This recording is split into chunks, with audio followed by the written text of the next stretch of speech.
In the name of the Father, Son, and Holy Ghost, amen. Direct, O Lord, all our actions by thy holy inspirations, and carry them on by thy gracious assistance, so that our prayer and work of ours may begin from thee and by thee, be happy and through Christ our Lord. Amen. Our Lady of La Salette, pray for us. In the name of the Father, Son, and Holy Spirit, amen. I was a little nervous when Anne started talking about Our Lady of Fatima, because that's partly what I'm going to talk about tonight. Actually, the topic of the conferences is how to navigate the current situation in the church and in the world. So in order to navigate anything, you have to know where the various things are underneath the water, so to speak. So what we're going to do is I'm going to add commentary to it, but instead of me telling you the state of the world, we're going to talk about how Our Lady sees the state of the world from what she said in her apparitions. Because they actually give specific time frames, some of these, and so we'll actually get a sense of what she sees in our current situation, rather than it just being my own ideas, although I'll be interjecting them to give her support, so to speak. Okay. So I want to start with Our Lady of Good Success. This is in Quito, Ecuador. And Our Lady said to Mother Mariana on January 21st, this is in 1610, so I'm just going to make some quotes, and I'm going to make some observations about how these prophecies became fulfilled in a certain way. She says, quote, "Thus I make it known to you that from the end of the 19th century and from shortly after the middle of the 20th century," so she's talking about somewhere in the 1950 to 1960 time frame, in what is called the colony and will then be the Republic of Ecuador, the passions will erupt and there will be a total corruption of customs. The customs is how a society is generally structured in its behavior and what's considered acceptable and what is considered the norm for how people are supposed to behave. Okay, so there's going to be complete, basically, corruption of that. For Satan will reign almost completely by means of Masonic sects. This is in 1610, before Freemasonry even is officially founded, which is in the 1700s. And she basically says that the Masonic sects will actually, Satan will reign through them. So when people say, oh, the Masons are just these nice guys that get in little go-karts and ride around with little hats on and run a children's hospital, the fact of the matter is that as a structure, it's Luciferian at the top and pretty much all the way to the bottom. So Satan's going to rule through the Masonic sects. So in other words, there's going to be different parts of the Freemasons, and Satan's going to rule through them. They will focus principally on children in order to sustain this general corruption. Okay, so what they're going to do is they're going to try and affect the children within a particular culture and in a society. Okay, we see this by virtue of the fact that the public education and the manner in which children are educated today, we basically put them in a school system that is secularized, and we'll see what that means a little bit more later. And then we wonder why the children coming out of it, their ideas, they don't have a problem with socialism. They don't have a problem with communism, quite frankly. They're in support of communism, etc. And then we scratch our head and wonder why. She says, "Alas, how deeply I grieve to manifest to you the enormous sacrileges, both public as well as secret, that will occur from profanation of the Holy Eucharist." So we're going to enter into a stage during this time frame. Now remember, she's talking about a little bit after the middle of the 20th century. There's going to be a gargantuan problem with sacrilege in relationship to the Eucharist, which is pretty obvious. The very discussion of allowing people who are married or remarried outside the church, that is usually by civil authority, without an annulment, that is, to allow them access to the sacrament of the Holy Eucharist, would have been considered 100 years ago absolutely foreign to the mindset of anybody that had any semblance of Catholicism. The fact of the matter is what's really being attacked there is that you have to be in the state of grace in order to receive communion. That's what's really the doctrine that's being attacked. And so this is something that's actually Our Lady is already, she's already, in a certain sense, talking about it. Not specifically that, but she's talking about how there's going to be this sacrilege that's going to occur. Often, during this epoch, she says, the enemies of Jesus Christ, instigated by the devil, will steal consecrated hosts from the churches so that they might profane the Eucharistic species. My most holy Son will see himself cast upon the ground and trampled upon by filthy feet. The amount, there is a, it was done by an exorcist who's not doing exorcism work anymore. He talks about the 7 ways in which the Satanists are now stealing the Eucharist. And it's become a gargantuan problem. In the 1990s, the bishops collectively in Connecticut said that they were having a problem with the Satanists stealing the hosts. This was in 1990. So you've already got this huge problem going on, and more priests are starting to recount the fact that they're having to do more and more vigilance from the hosts being stolen. I don't know if you just saw, there was just recently a church where they literally came in and ripped the tabernacle completely off the wall and toted the whole thing off. Okay, so this is one of the things that's happening. Since this poor country, now in that particular case she's referring to Ecuador, will lack the Catholic spirit, the sacrament of extreme unction will be little valued. Many people will die without receiving it, either because of the negligence of their families or misconceived affection for their sick ones. Doesn't this sound familiar? We just presume everybody's going to heaven. And so we never bother getting people the sacrament of extreme unction in the end. I often tell people, if I'm dying in a hospital, if a Eucharistic minister comes, I'm going to strangle them. No, I'm just kidding. But I'm going to be really irritated that a priest didn't show up. I'm not interested in a deacon coming either. He cannot do a thing for me. What I need is a priest to hear my confession, anoint me, of which only he can do, and then I want to get the apostolic blessing at the end, right? So that I don't have to spend any time in purgatory. A bit of self-interest there, but it's legitimate. All right. But the point being is that we see this across the board. And now that, for example, now that the fact that assisted suicide is becoming more and more commonplace, in Colorado where I'm at, they just passed a physician-assisted suicide. The church is now dealing with this situation where Catholics are engaging in physician-assisted suicide. And so there has to be a set of norms that the church has to start following in relationship to this, because if a person intends to kill themselves, it's morally sinful, and so they can't receive the sacraments. So you've got this problem that's coming up. But people today, too, they don't need the sacraments. You know, Aunt Bessie was such a nice person. Surely God would let, all that nonsense that we see. Part of this is also we see in the canonization of people from the pulpit. Technically speaking, a priest is forbidden to eulogize the person, according to canon law. They're forbidden to eulogize the person from the pulpit. They're not even supposed to mention the person's name during the funeral mass at the sermon. But it's just commonplace. As I once said about this one woman, I said, I know for a fact that if I was to tell everybody how wonderful of a person she was, she would strangle me. Because she wants the prayers because she's going to be in purgatory. We have no concept of that today. Okay. Others incited by the cursed devil will rebel against the spirit of the Catholic Church and will deprive countless souls of innumerable graces, consolations, and the strength that they need to make great leap from time to eternity. But some persons will die without receiving it due to just and secret chastisements of God. In other words, there's some people that aren't going to get it out of a matter of justice. As for the sacrament of matrimony, which symbolizes the union of Christ with his church, it will be attacked and deeply profaned.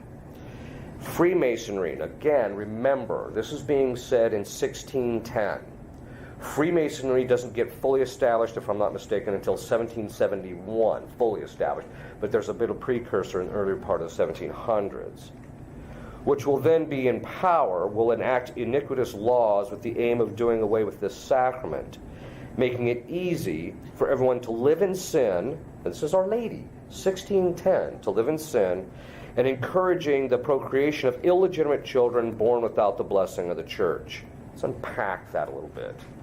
It was the Freemasons in this country in the earlier part of the last century that pushed for the divorce laws to allow it.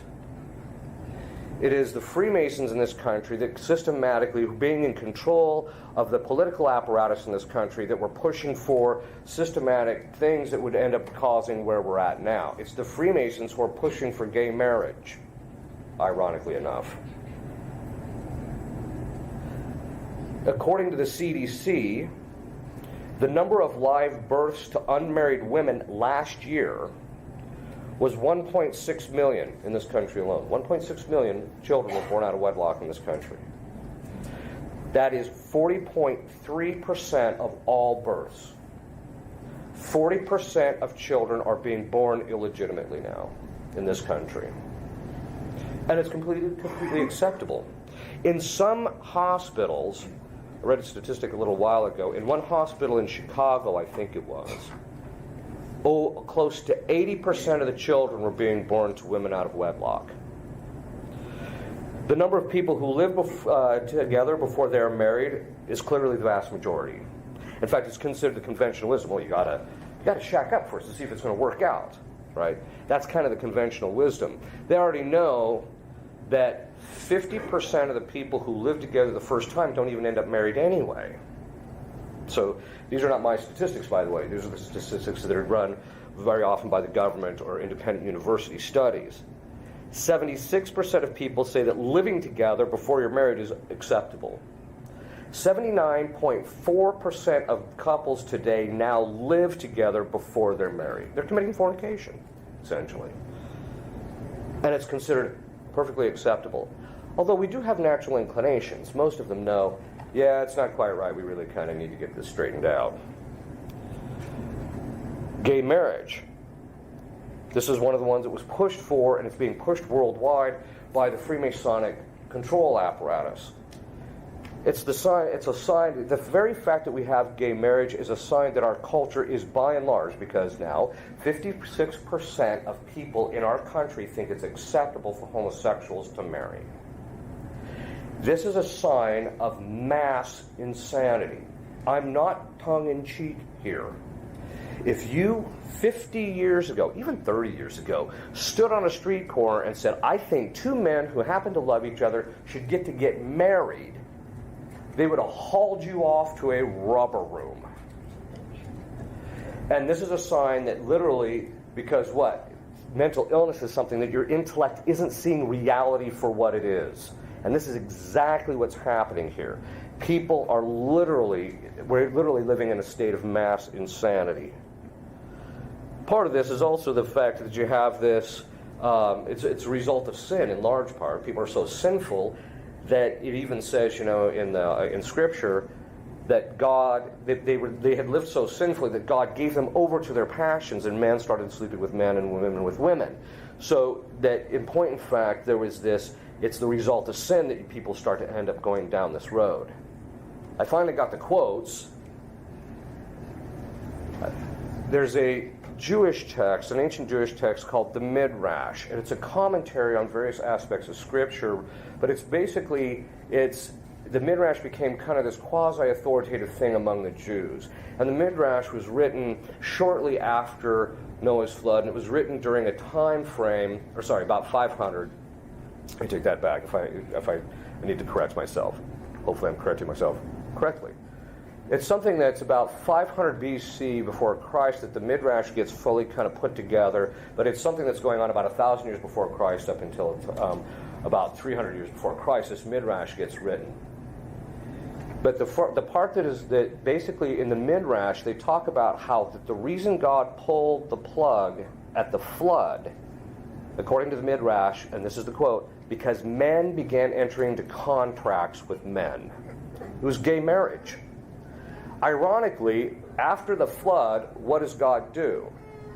God then puts the rainbow as the symbol of peace with man. Right? Mind you, he just got done wiping out humanity because of gay marriage. And then, according to the Midrash at least, and then he sets up the rainbow as the symbol.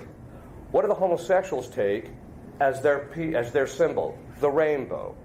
which is basically kind of a, as they do in Italian, to God kind of a thing, right? It's kind of a in-your-face sort of thing in relationship to God. Then, of course, you've got the whole gender fluidity problem we've got going on right now. I mean, when I grew up, you were either a man or a woman. There was none of this discussion about, well, I think I'm half this or that. I don't know if you've seen it, but they now list 58 genders. How do you go from 2 to 58? And some of these you don't even know what they mean. I literally, when I read these, I'm like, I don't even know what these mean. I had to look them up. So, for example, one of them is just called CIS, C-I-S. What is that? Or cisgender, cis female, cis male, cis man, cis woman. Gender fluid, gender queer. Neutroi, non-binary. What's non-binary? Does this mean you're neither one or the other? I mean, what does this mean? This is a sign that people are literally, there's this mass mental illness as a result of sin. We're living in an insane society. So part of the thing we're going to address is how do you keep your sanity amongst this insanity? At Fatima, Our Lady said, many marriages are not good. They do not please our Lord and are not of God. Which is true. I worked on a tribunal for a very short period of time as a deacon, and the reason I did it is I wanted to understand the structure and the mechanism and how it all worked. To understand it better. And after I got done, I was noting a rather consistent statistic, which I talked to the person that was in charge of the tribunal. And I said, is this statistically the case? About 50% of the annulments, there's 60,000 annulments in this country. That's generally the number that's thrown out there. And the question, so when I was looking at this, I said, am I observing the fact that over 50% or 50% of these are Protestants who marry Protestants but now want to marry a Catholic? And the person said, yes. And then I said, and then the other percentage, the other 50%, 95% of those are between Catholics who actually ended up marrying a Protestant. Now this was a nun who was running the tribunal. I'm not saying it was necessarily good or bad or ugly, but she said yes, and that's why I'm actually against mixed marriage. I'm like, wow, that's pretty something for her to say. If you look at the statistical average, less than 5% of the marriages that end up in annulment in this country are between two Catholics. Look at that statistic. That tells you something.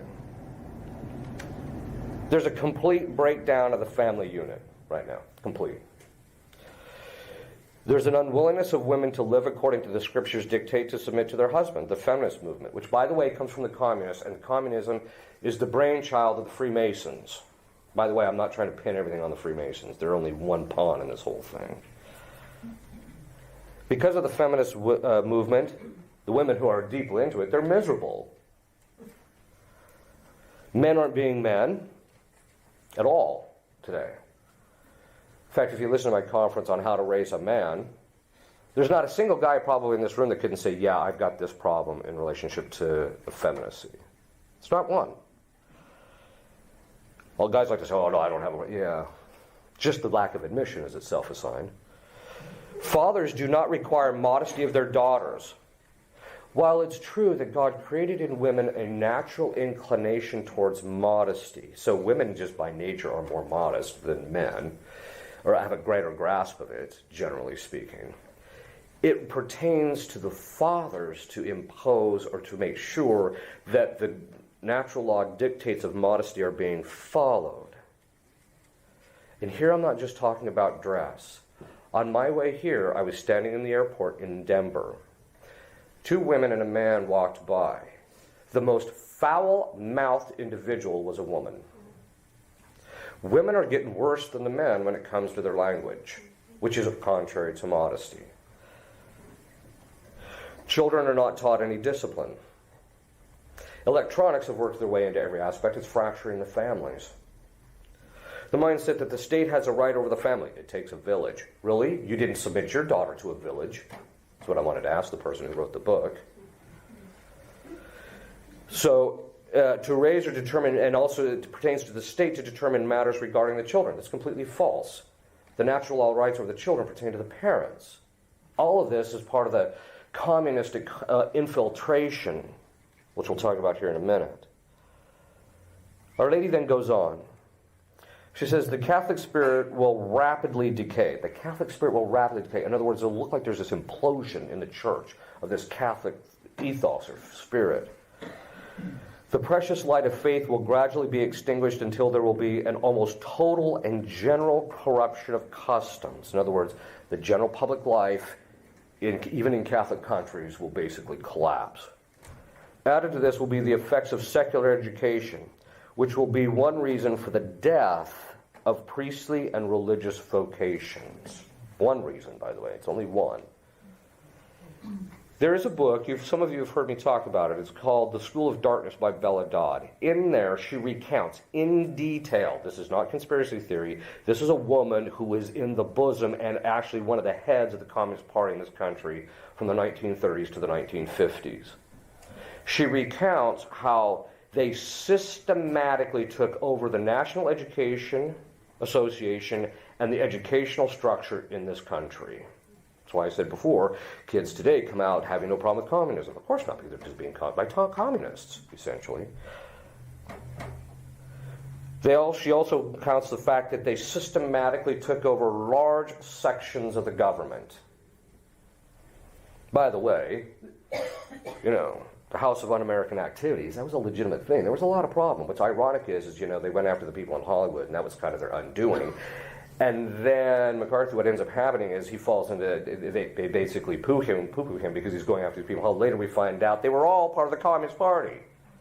Right? So, by the way, this isn't my theories. This is all stuff you can just find. It's all public knowledge. I'm just putting it together for you to support Our Lady's observations. She says, if my requests are not heeded, Russia will be converted and there will be peace. In other words, if the Pope and other people do what they're supposed to do, then we'll have peace. If not, she, referring to Russia, will spread her errors throughout the world. By the way, this is at a time when Russia isn't fully off the ground yet. People, when they first heard this, like, Russia? What are you talking about, Russia? Russia's a no-name backwater place. There's nothing going on there, right? Russia will be converted and there will be peace. Okay. If not, she will spread her errors throughout the world, causing wars and persecutions of the church. Her errors are not just communistic governmental systems. It's feminism, which comes straight from Vladimir Lenin in his interview with Clara Zenkin. In there, he lays out the whole feminist movement, and it's completely rife and entrenched in our society today. The communists wanted to destroy, again, remember this is the brainchild of the Freemasons, they wanted to destroy the family, which they did in Russia. It was so bad in Russia, they outlawed marriage when the communists first got in, but within a few years they saw the absolute economic devastation when you destroy marriage. So then they reimposed marriage. And then it was shortly after that they realized that's when they outlawed homosexuality and things like that, because they saw the economic devastation of it, which is why they're still against it today, ironically. It also it caused the feminist movement, destruction of the family life, that the state takes over the education of the children, the undoing of all religion, that the religion has to be subordinate to the state, etc. Our nation, quite frankly, is thoroughly communist. You know how you can tell? When the primary consideration for the election process last November was the economy, the communists have already won. Because for the communists, the only thing that's important is the economy. Whereas rather than the common good of the citizenry and the virtue that they're developing in a relationship, that should ultimately, in a Catholic mind of the state, be the most important thing. But that was nowhere to be found in our election process. Nowhere. We talk about draining the swamp. But what does that even mean? I was mentioning earlier to the ladies, when you drain the swamp, it gets to stinking real bad when you first start the draining process. And after it's drained, it stinks real bad for a while, and we're in that right now. The sacrament of holy orders, okay, so this is back to Our Lady. The sacrament of holy orders will be ridiculed, oppressed, and despised, for in this sacrament the Church of God and even God himself is scorned and despised, since he is represented in his priests. The devil will try to persecute the ministers of the Lord in every possible way. He will labor with cruel and subtle astuteness to deviate them from the spirit of their vocation, and will corrupt many of them. These depraved priests will scandalize the Christian people, will make hatred of bad Catholics, and the enemies of the Roman Catholic Church, the Roman Catholic and Apostolic Church, fall upon all priests. Let's back up just a little bit. We already know that there was this pedophilia scandal in the church. And the pedophilia scandal in the church, we need a little bit of history to see what this problem was. The problem of pedophilia in the clergy did not begin in 1980 or 1990s. It was actually a problem of the 40s and the 50s. In 1961, there was a document put out by the Congregation for Religious called Institutio Religiosorum. And in there they said, stop ordaining the homosexuals and the pedophiles. This is in 1961. It was a private letter sent to all the heads of religious communities. It was because of the collapse, I have a whole thing on that, but there was a collapse after the Second World War of morality. The priests entering into the seminary, there was a toleration of homosexuality and pedophilia. It became a problem in the 60s and 70s, and that's why the litigation began in the 90s and it became a full-blown problem, or 80s, it became a full-blown problem in the 90s. This is what we're dealing with. But the scandal, the greater part of the scandal, is not in the pedophilia of the priest. Don't get me wrong. My basic attitude is, once a priest is caught in pedophilia, he should, once it becomes clear that it's true, because you can't just throw priests under the bus like they're doing now. It has to be something in which, once it's clearly established, he should be immediately laicized, period, and then handed over to the civil authorities. But what did the bishops do? No, instead they moved him from place to place. Belladad makes the observation, after she's converted by Fulton Sheen, she said that the Communist Party in this country alone got over 1,000 communist seminarians into the seminaries in this country alone in the 40s and 50s. 1,000. Think of that statistically, what that means. Communism is the brainchild of Freemasonry. And it's the Freemasons that are pushing the gay marriage and all this pederasty and all this other stuff. But there's another component to it. There's a few. Most people, if you were paying attention to what was actually going on, not to what the news media, with the smoke screen that the news media was putting up during the election process, because it ended up being a distraction. The second time in which Comey says we have to investigate Hillary Clinton was a smoke screen. And it was a smokescreen to keep people off of the last stage of the WikiLeaks. Because in the last stage of the WikiLeaks, two things come out, which we already know. The first is that the worldwide elite, among which are Clinton's and Podesta, which was their campaign manager, were involved in pedophilia. It's right in the emails. You can read it out of the emails if you like yourself. Second, so I'm not making this stuff up. Second of all, that Hillary Clinton was involved in the occult. And that's what they didn't want coming out. Okay. But I'm not going to beat Hillary Clinton up. Christ will do a plenty fine job of that himself.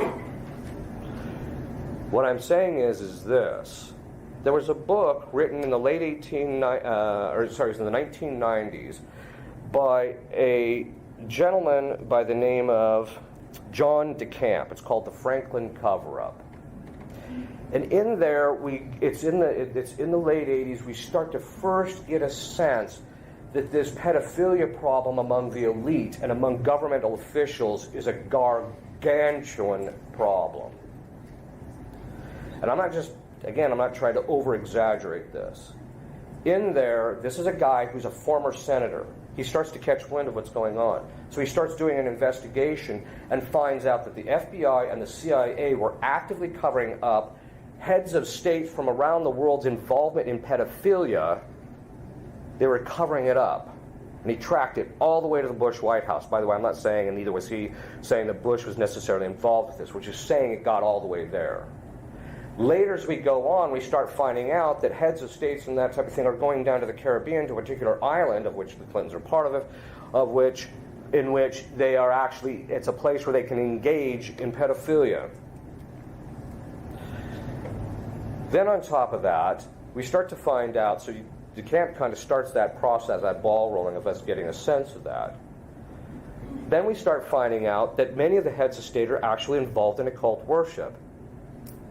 There's a place called Bohemian Grove just outside of San Francisco, which there's overt Moloch worship, of which about 80% of the politicians currently in power in this country have been there and been through that ritual. Switzerland, about a year ago, opened up the tunnel. I don't know if you ever saw that on TV. There was a tunnel ceremony where they opened up this tunnel, which cut off a significant amount of travel time. I love tunnels, by the way. But the ritual was overt Baphomet worship. Overt. And all these heads of state are just sitting there like there's nothing going on. The point being is that I'm trying to give you a complexion of what we're dealing with. You can't be satisfied with just, like leading your own life and sticking your head in the sand. Not that I suggest that you sit around and do the same kind of research. The only reason I get to deal with this is because I'm an exorcist, and you just get all this garbage coming to you all the time, and so you have to make some sense of it. And it's actually other exorcists who have actually helped me to get a sense of that. The percentage of pedophiles in the clergy, and this is another thing. If you look at the actual statistics, and I've read 3 separate university studies that have done this, and they're all within the same ballpark, and they're all pretty consistent, and I think they're being fair. Of the priests that are actual pedophiles, it's only 1.25% of the clergy that actually are. But if you notice the way this came out in the media, by the time it was done, they had pinned that mindset on every single priest that walked along. But then, in the statistics, so it's 1.25%. Which, by the way, again, I think that the real mistake was, or the real scandal wasn't even the fact that there were these priests who were pedophiles. Don't get me wrong, the damage they did was incalculable. The problem is that it was how the bishops handled it. That's where the real scandal was. There was one diocese, I won't name it, because I'm sure they probably wouldn't like me saying it, who has never been sued. And the reason they've never been sued is there were 2 instances in which they found out about it. As soon as they found out about it, they immediately laicized the priest when they determined that it was in fact true, and then they went to the families and said, "We are sorry, we will do whatever it takes to make this right." They've never been sued. The reason people were suing the church is because of the fact that the bishops were shuffling these guys around and not dealing with the problem. And not all the bishops, of course. But the next statistic is the general population. Protestant ministers fall within the general population, and so do rabbis, if I'm not mistaken. 2.75% of the population has a problem with pedophilia. So the actual number of priests that are pedophile is more than half, or less than half, of the general population. Statistic of the general population. Of professionals, such as doctors, lawyers, things of this sort, it's 8%. 8%. It's 6 times the percentage of priests. 6 times higher, 600% higher. Of high school teachers, it's 10%. And the news media has full knowledge of this, and they are doing nothing about it. Because why? They're protecting this communistic system that they've set up. But the other part of it is that they want to be able to make use. By the way, they knew about the pedophilia issues that had occurred in the Catholic Church at least 10 years before they broke the news story. They were just waiting to sit on it so that they could drag it out and beat the church over the head with it. Our Lady says, this apparent triumph of Satan will bring enormous suffering to good pastors of the church, the many good priests and the supreme pastor and vicar of Christ on earth, who a prisoner in the Vatican will shed secret and bitter tears in the presence of his God and Lord, beseeching light, sanctity, and perfection for all the clergy of the world, of whom he is King and Father. Further, in these unhappy times there will be unbridled luxury, which will ensnare the rest into sin and conquer innumerous frivolous souls who will be lost. This unbridled luxury is a literal translation. It's not quite accurate. Luxuria, of which some of the other Romance languages get their term, it's lust. So luxuria in Latin is actually lust. And this is why Our Lady says at Fatima, more souls go to hell because of the sins of the flesh than for any other reason. Sister Lucia, the one who was the last of the living of the Fatima seers, said this refers primarily to sins against chastity, also called sins of impurity. The reason for this statement is not because sins against chastity are the most grievous, but because they are the most common. As Sister Lucia said, because of conscience, since sins of impurity are less likely to be repented of than other sins. We live in an age where people are unrepentant. In fact, people have no shame. The definition of shame is the perception or fear of being perceived as lowly. People have no shame whatsoever. I get a charge out of my dad. He says, only in the United States do people stand up on public television and blow their guts about their sin. That's the exact quote, by the way. And it's true. People have no problem talking about it. I mean, you watch Maori, and he's got these two people, this woman, and they're trying to figure out which guy is the father of her son. And you're just like, doesn't she have any shame about this? She says, innocence will almost no longer be found in children, nor modesty in women. Anne was observing that Our Lady said at Fatima, certain fashions are being introduced that offend our Lord very much. The collapse of modesty is so profound in relationship to dress that even women who don't have the intention of being immodest don't have a clue of the fact that they're actually immodest. This is not an absolute, but it's a general guideline. Let me just read to you Pope Pius XI's standards. He says, a dress cannot be considered decent, and he's talking about in relationship to women, which is cut deeper than 2 fingers' breadth from the pit of the throat, so it can't be more than down to here. Again, this is a bit fluid, but we're just talking about down here. Which does not cover the arms at least to the elbows, so it has to come down here, and scarcely reaches a bit beyond the knees. Furthermore, dresses of transparent materials are improper. Okay. So there's this huge problem. I mean, and any time you just mention anything about modesty to people, the visceral response you get is profound. Our Lady says, during that epoch, the Church will find herself attacked by terrible hordes of the Masonic sect. And this poor Ecuadorian land will be agonized because of the corruption of customs, unbridled lust, the impious press, right? And impious basically means they have no honor, and they don't care about honor, and they don't care about giving honor to people who are above them, and they have no respect for anybody. And secular education. The vices of impurity, blasphemy, and sacrilege will dominate in this time of depraved desolation, and that one who would speak out will be silent. Okay, so now remember, she's talking about our time frame and a little bit before. The spirit of impurity that will saturate the atmosphere in those times, like a filthy ocean, it will inundate the streets, squares, and public places with an astonishing liberty. That's what you see today. People think that, I should get to do whatever because I have the freedom of expression and freedom of speech, which, by the way, the Church has condemned. There were all one time when I was in Rome, I was standing on the bus, and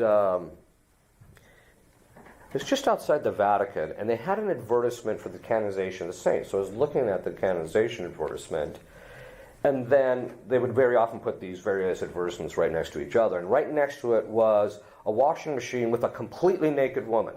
I'm like, leave it to the Italians to put that right next to this, right? Okay. So I look down, and on the floor there's these pamphlets that have immodest women on. Okay, so I look up. Up there's advertisements with immodest women. So then I said, okay, well, then I look around, and the women dressed are immodest. I said, okay, I get the point. custody of the senses isn't enough. You have to have custody of the mind. Okay. The point being is it's just saturated, and you see that with our culture today. There will be almost no virgin souls in the world. Virginity is not valued at all today. At all today. In fact, it's kind of impugned and looked down on. She goes on. How the church will suffer on that occasion the dark night of the lack of a prelate and father to watch over them with paternal love, gentleness, strength, and prudence. Many priests will lose their spirit, placing their souls in great danger, praying insistently without tiring, weep with bitter tears in the secrecy of your heart, imploring our celestial Father that for love of the Eucharistic heart of our most holy Son and his precious blood shed, which will with such generosity and with profound bitterness and sufferings of his cruel passion and death, he might take pity on his ministers, on the priests. If you remember, at La Salette, Our Lady made the reference. She said, this is what she says, the priest, ministers of my Son, this is her quote, the priests, by their wicked lives, by their irreverence and their impiety in the celebration of the holy mysteries, in other words, they were saying Mass sloppily and without devotion or attention, by their love of money, their love of honors and pleasures, and the priests have become cesspools of impurity. This is in 1832. 1832. Yes, the priests are asking vengeance, and hanging over their heads. This is Our Lady talking. Woe to the priest and to those who dedicated to God, who by their unfaithfulness and their wicked lives are crucifying my Son again. The sins of those dedicated to God cry out towards heaven and call for vengeance. And now vengeance is at their door, for there is no one left to beg mercy and forgiveness for the people. The principal function of a priest is to stand and give sacrifice at the altar in propitiation for the sins of his sins and the sins of the people. There are no more generous souls. There is no one left worthy of offering a stainless sacrifice of the eternal for the sake of the world. St. John Eudes makes the observation. He says, the greatest chastisement that God can mete out on a people is giving them bad priests. What's that mean about us today?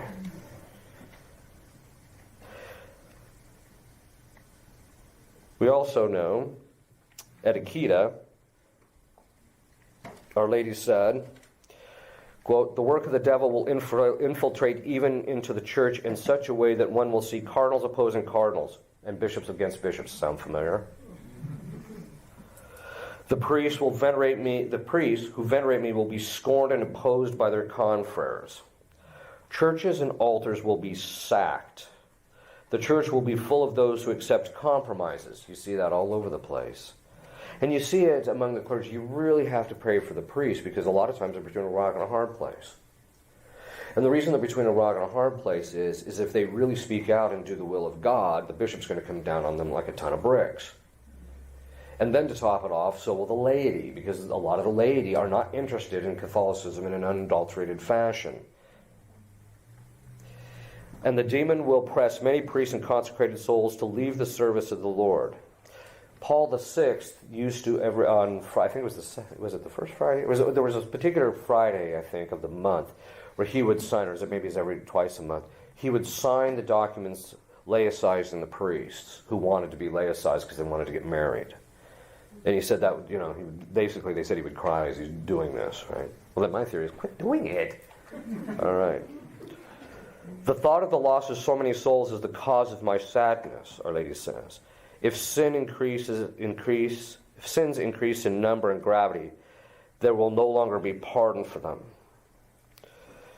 We also, in the sense that the clergy will lose their spirit, it's not just in the sense of an apostolic zeal for the salvation of souls, which is really true. You rarely see a priest who really that works hard and tiring for the sake of people, for the salvation. But it's also a fact that we now live in a period of modernism.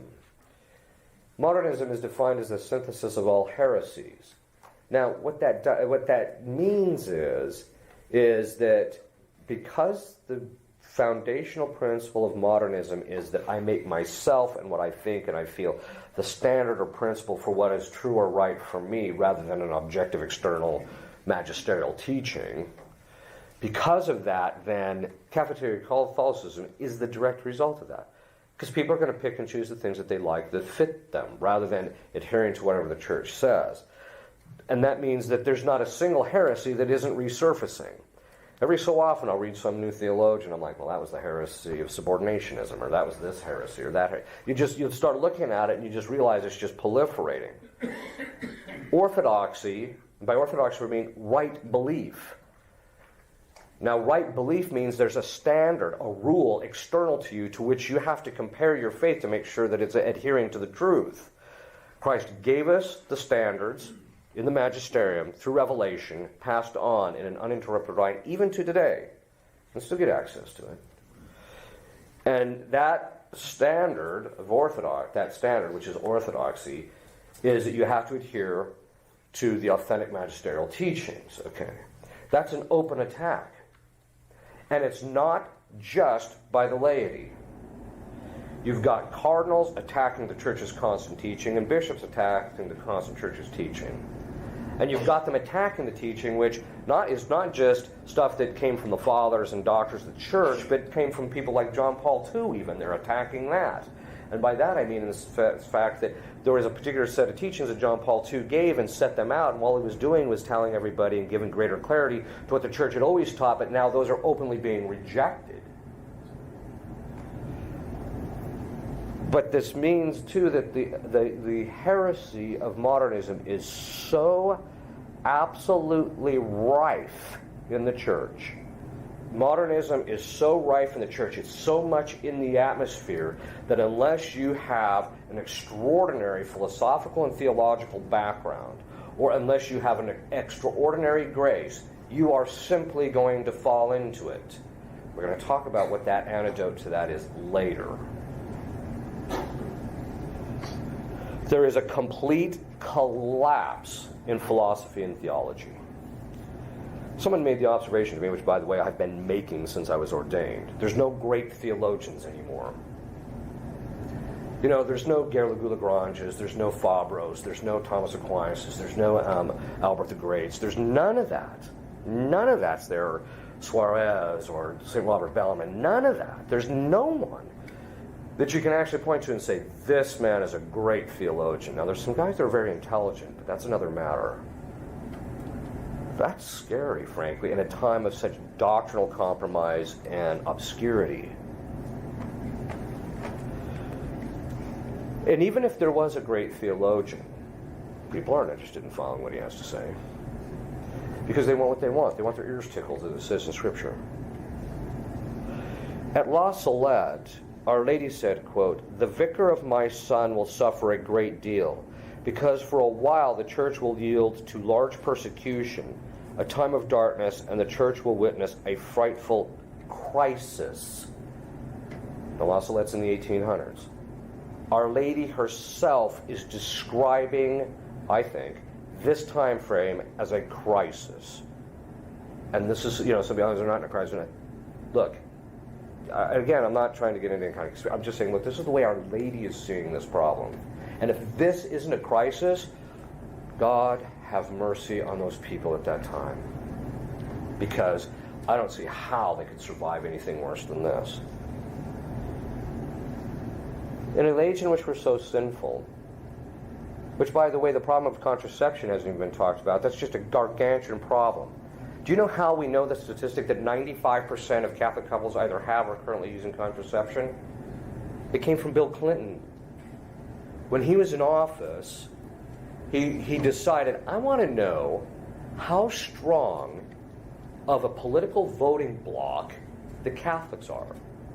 So he did a study and found out, it was that study that he had commissioned while he was in the presidency, that found out that 95% of Catholic couples either are currently or have used contraception sometime. When he saw that, he realized the Catholic Church is compromised and they're not a solid voting bloc. And then he was able to divide and conquer. So we do all this sin, Do we honestly believe that somehow or another we're so special we're not going to get punished? Shortly before he died in 1226, St. Francis called the members of his order together and gave them this prophecy. This is St. Francis. And I'm going to read a large part of it, not all of it, but a large part of it. He said, "Act bravely, my brethren, take courage and trust in the Lord. The time is fast approaching in which there will be great trials and afflictions, perplexities and dissensions, both spiritual and temporal will abound. The charity of many will grow cold." By the way, our Lord said this. He said, in the end times, men will become lovers of pleasure and charity will grow cold. And the malice of the wicked will increase. The devils will have unusual power. Okay, before we go on. I can testify to that as an exorcist. One of the things that we have noticed as exorcists is the resilience of the demons now is unprecedented in getting them out. Historically, when you talk to priests and when I was first being an exorcist, I actually had the opportunity to talk to a couple of these guys who had been exorcists back in the 50s and 60s. And they said, before the mid-60s, when you got faculties for a case of possession, it was over. Within a day to 2 days, 90% of the time the demons were out. Maybe on the outside a week. Maybe. The fact that in St. Louis the case lasted 59 days boggled everybody's mind that it lasted that long. The average case of possession now takes somewhere between 10 months and 2 years to break. And the demons are extraordinarily resilient to your prayers in ways that exorcists say, oh yeah, we never saw that in the past.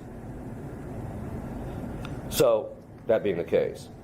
He says, the immaculate purity of our order, he's talking about the Franciscans and others, will be so much obscured that there will be very few Christians who obey the Supreme Pontiff and the Roman Church with loyal hearts and perfect charity. Which you see, even if they believe what the Church says, their lack of charity for the Holy Father is quite astounding, frankly. It doesn't matter if he's doing something wrong. That doesn't mean that you can sit there and beat him over the head. It's a lack of piety. At the time of this tribulation, a man not canonically elected will be raised to the pontificate, who by his cunning will endeavor to draw many into error and death. The scandals will be multiplied, our order will be divided, and many others will be entirely destroyed because they will consent to error instead of opposing it. There will be such diversity of opinions and schisms among the people. You see that. You can't even get 3 Catholics to agree on even the basics of the Church's teaching. With a certain amount of disgust, but also a certain amount of entertainment value, I will go on to the blogs once in a while and just see what people are talking about. Some guy gets up there and says, well, at the Council of Trent, it says X. And he'll just quote Council of Trent. Then you will have 45 pages of people disagreeing and fighting over that. I'm like, really? You can't even agree, on this?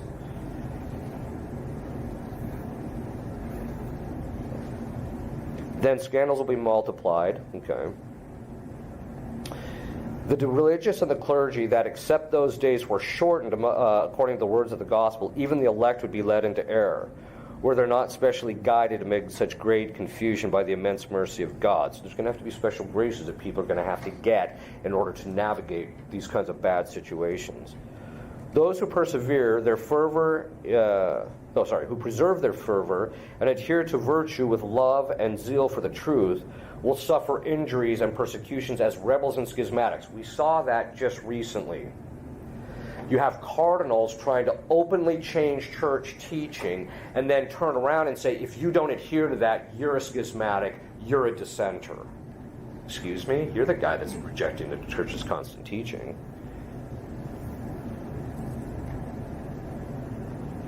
Urged on by evil spirits, will say they are rendering a great service to God by destroying such pestilent men from the face of the earth. In other words, priests and clergy and lay people who are trying to adhere to the church's teaching will be seen as pests, basically. Some preachers will keep silent about the truth, and others will trample it underfoot and deny it. Sanctity of life will be held in derision, even by those who outwardly profess it. Pretty true, I think. Now, this next line is very formal. Whenever you listen to prophecy, you always have to interpret it formally. That is, exactly what the words are saying and not trying to extrapolate. For in those days, Jesus Christ, and keep this in mind, Jesus Christ is doing this. It's not, he's permitting it. Jesus Christ will send them not a true pastor, but a destroyer. Christ is going to put an end to the nonsense. And basically what this means is that Christ is going to, it's like the alcoholic. If you've got a problem, it's not until you admit you got the problem that you're going to get it straightened out. And so Christ is going to send somebody in there who everyone's going to stand back and say, okay, we got a problem here. And so, they're going to have to actually deal with it. So what about the other issues in society? This doesn't even begin to scratch the surface of fraud in our country. Fraud is the daughter of avarice, which is the vice of our country. And how do we know we're living in fraud? You've heard me say this before. Fractional reserve lending. You've heard me talk about this. A bank lends you $1 million. They only have to have in the bank $100,000, and the Federal Reserve and government let them literally write a zero or punch a button and add another zero on that and then give you that. That's total fraud. They don't have the money. Private ownership of national currencies. This means that the entire common good of a nation is subject to private individuals' control of the finances. It's pretty serious. General population living off debt. They say now that most people never pay off their house. Climate change. We're hearing all about that, right? Even when they get caught faking the numbers and the data, they still keep pushing it. In a certain sense, I think we kind of live in the age of fairy tales, right? People have bought into all sorts of theories. In fact, Christ even predicted it.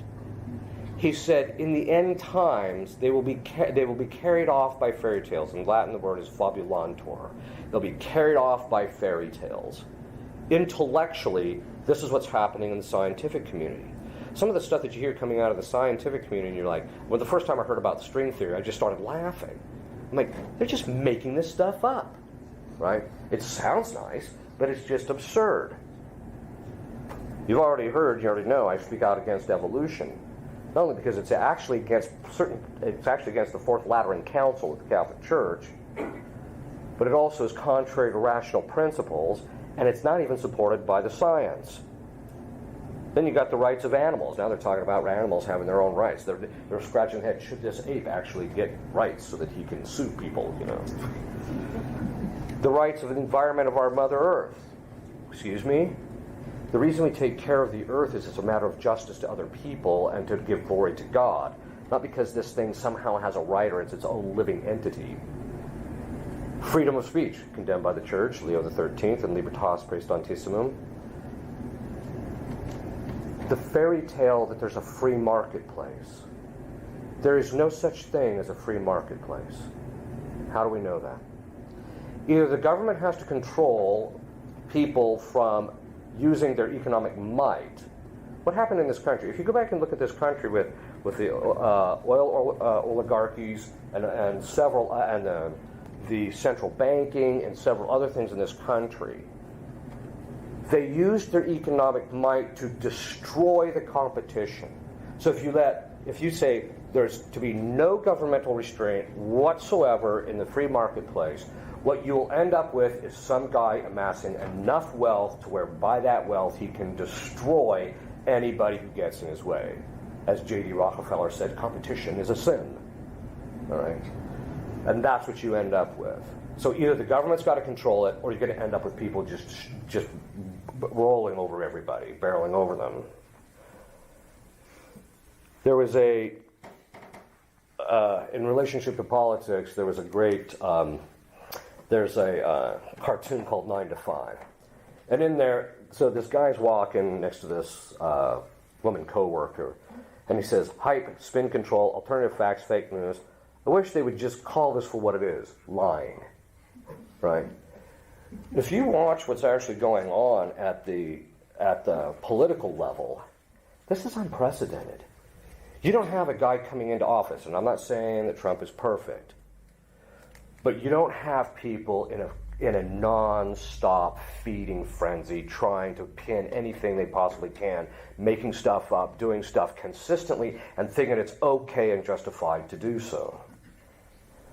What Katrina taught us is we do not live in a virtuous society. Look what happened to Katrina. What did it do? It degenerated into mobs and gangs going around and pillaging and killing people and stealing their food and taking their guns, etc. That's our culture in a nutshell. At La Salette, Our Lady said, all the civil governments will have one and the same plan. This is Our Lady saying this, not me, not some guy in a conspiracy theory. This is Our Lady saying this. All the civil governments will have one and the same plan, which will be to abolish and do away with every religious principle, to make way for materialism, atheism, spiritualism, which is another name for the occult activity, and vices of all kinds. At Akita, Our Lady said, in order that the world might know His anger, the Heavenly Father is prepared to inflict a great chastisement on all man. Today we poo-poo this, we don't necessarily, there's no such thing as chastisement. We don't have to, look, you act badly and God is going to spank you because He loves you and He wants you to get your act together. Our Lady said, as I told you, if men do not repent and better themselves, the Father will inflict a terrible punishment on all humanity. It will be a punishment greater than the deluge, such as one will never have been seen before. Fire will fall from the sky and wipe out a great part of humanity. Not a greater part, which means we know it's not going to be more than 50% of the population worldwide, but it's going to be a large percentage. The good as well as the bad, sparing neither priest nor faithful. Keep that in mind when we talk about how do you prepare for this? How do you prepare for what's going on right now? And if God decides to punish us. The survivors will themselves be so desolate that they will envy the dead. That's how bad it's going to be. What this all means, especially when you watch like what's going on when you look and see what's going on in the political sphere, where there's this kind of this feeding frenzy and there's this fight. It's a turf war. You see it just standing from the outside. You see there's this gargantuan turf war. It's basically fun. But what it really tells you is this. For the longest time, we kept being told by people that really these differences of ideas was a battle over ideas. I do think with some people that's actually true. There's some people who it's kind of an intellectual thing and they're trying to battle the ideas out. But I've come to the conclusion that that was just the facade for the evil people to push the process in the battle against good and evil. If you don't think that we're in the midst, politically, in the church, and in the families and everything, if we're not in the middle of the battle between good and evil, this is not a battle of ideas anymore. This is a battle over good and evil. And what the outcome is going to be is largely dependent upon us. If we pray, do penance and sacrifices, which we'll talk about later, we might get out from underneath this problem. One of the things that people have to realize is that people have this idea that God, because of Christ's sacrifice being infinite upon the cross, that He's just constantly showering, giving everybody all these graces and everything that's going on. We don't have to worry about it. We don't have to do much because God will always give everybody the grace. It's just garbage. The fact of the matter is that a vast portion of the graces come into the world by our prayers, sufferings, and good works. In fact, they used to say that the Mass was limited intensity. It had a limited intensivity to it, which basically meant what? That even though Christ's passion sufficed to perfect everything in the world, His intention was that it came primarily through the Mass and filtered through that to the rest of the people. And that how much the value of each Mass, or the merit of each Mass, and also the merit of our prayers, it's obviously coming from Christ's passion, but it comes into the world. They used to say, because the Catholic Church is the mystical body of Christ, all this stuff of participation theory, which is another heresy that was started by the Protestants in 1857, that there's these various churches, or one church, of which various churches participate in varying degrees. But the fact is that they used to say all grace comes into the world by means of the Catholic Church. Another way they used to phrase it is, as the church goes, so does the world. When you're looking at the state of the world, you're really beginning to realize we have a big problem in the church. And we need to start doing some introspection and seeing what we need to do to get it straightened up. Okay. If you'll kneel, I'll give you a blessing. Benedictio Dei omnipotentis, Patris et Filii et Spiritus Sancti, super vos et semper. Amen.